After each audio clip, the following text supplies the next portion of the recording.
I found out why my new job paid so much exactly 6 days after I signed the contract. And if I'd known the reason beforehand, I would have burned the offer letter before I ever read the salary. The only rule was printed on a card tucked inside the welcome packet, separate from the tax forms and insurance papers, as if whoever hired me wanted to make sure I noticed it before anything else. If someone knocks on door 9 after 2:17 a.m., do not acknowledge them. I laughed when I first saw it. I actually looked around to see if somebody was filming a prank.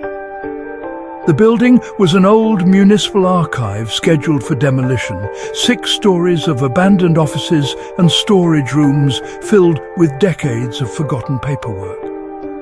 My job title was Night Preservation Technician, which sounded important until I realized it meant walking the halls every hour, checking humidity gauges, and making sure nobody broke in before the records were transferred.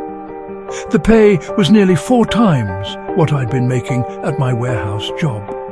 12-hour shifts, no co-workers overnight, full benefits.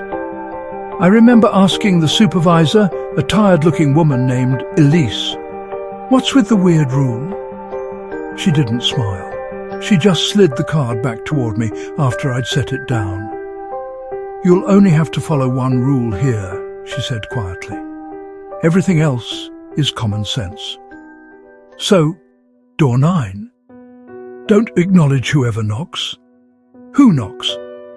Nobody you've ever met.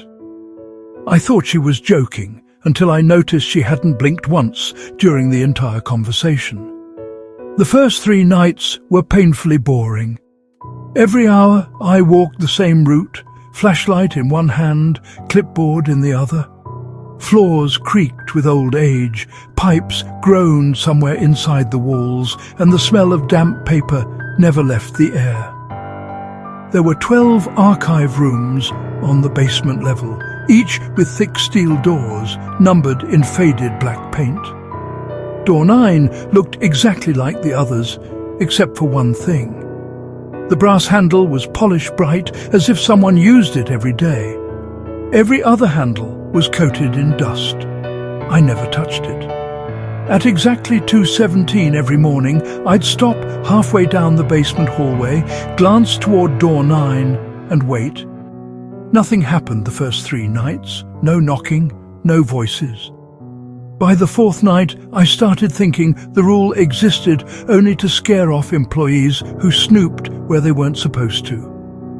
Around 2:20, I actually chuckled to myself.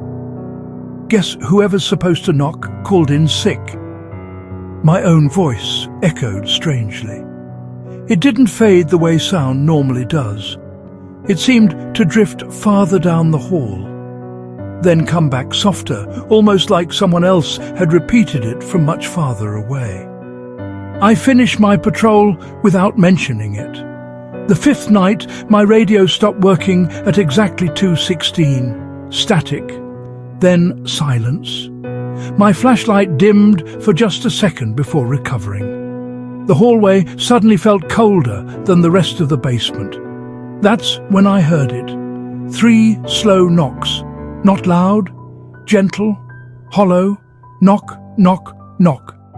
Every instinct told me someone had gotten trapped inside the archive room. I even took one step forward before remembering the card. Door 9 stood perfectly still under the flickering fluorescent lights. Then a man's voice came through the steel, calm, friendly. "Hey, excuse me?" I froze. I think they locked me in. He sounded embarrassed more than frightened. "Could you open the door for just a second?" My hand drifted toward the handle before I caught myself. It didn't make sense. I'd checked every room less than an hour earlier. They were all empty, every single one. "Please?" the voice asked. "I've been here all day." I backed away without saying a word. The knocks stopped immediately. The silence that followed felt heavier than the voice itself. I didn't sleep after my shift ended. I kept replaying the conversation in my head, trying to figure out how someone could have gotten inside without me noticing.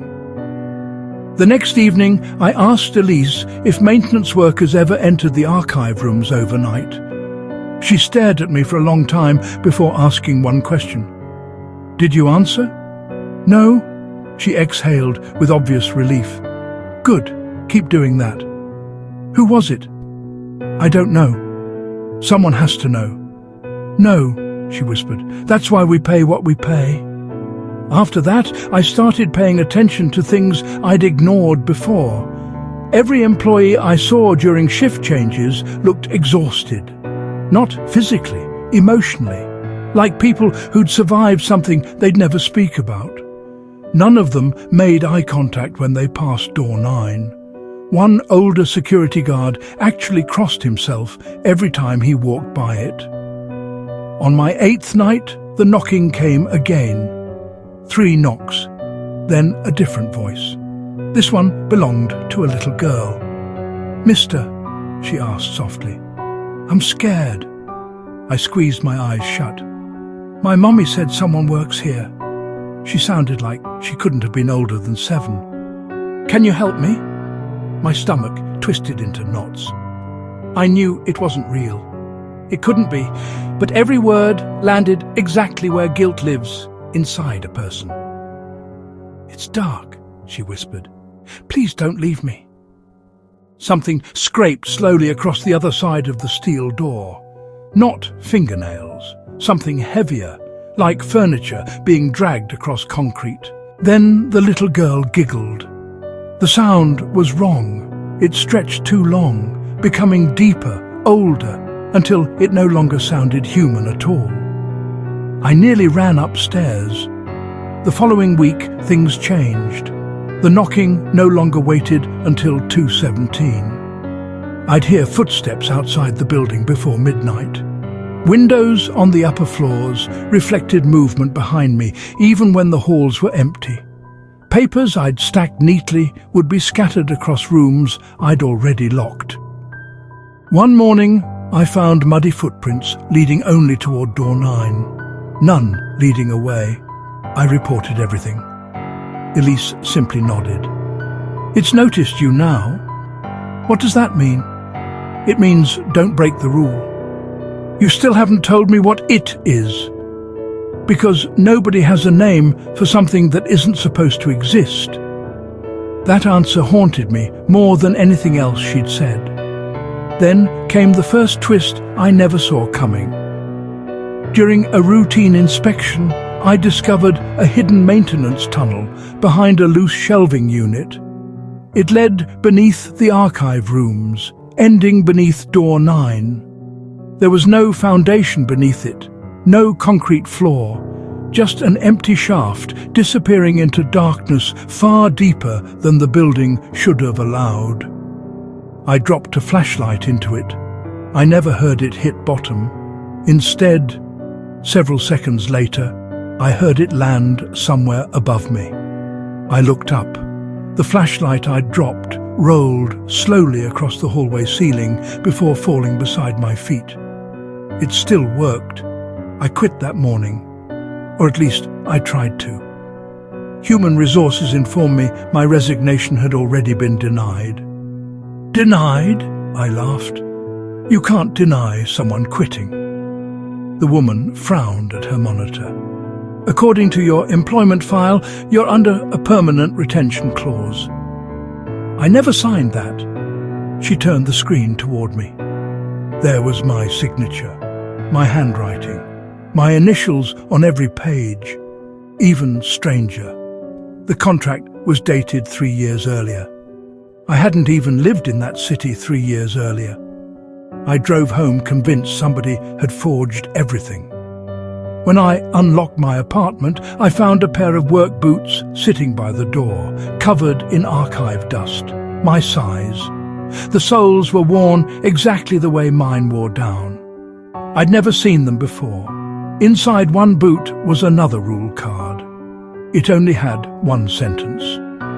"Thank you for returning." I never told anyone about that because I knew how insane it sounded. I kept working because every attempt to leave somehow ended with me back at the building. Roads looped, GPS failed. Once I drove nearly 200 miles before realizing the gas station I'd stopped at was directly across the street from the archive. No matter where I went, I always came back before sunset. Then, on what I think was my 23rd shift, door 9 opened by itself. Not all the way, just enough to reveal complete darkness beyond the frame. The hallway lights remained on. They simply refused to enter the room. The blackness inside looked occupied, like darkness can when something blocks even darker shapes behind it. I didn't move. Then someone stepped out. It was me. Same uniform, same face, older, maybe by 20 years. His eyes looked permanently exhausted. He studied me with quiet pity before speaking. "You answered eventually." I shook my head. "No, I didn't. Not yet." He glanced toward the closed security camera overhead. "You will." "Who are you?" "The reason they keep hiring replacements." Before I could ask another question, he reached into his pocket and handed me a folded rule card, stained with something dark. On the back, he'd written a date, tomorrow's date, followed by the exact time I'd eventually retire, 51 years from now. "Don't let it use her voice," he whispered. "That's the one you'll answer." Then he walked back into door 9.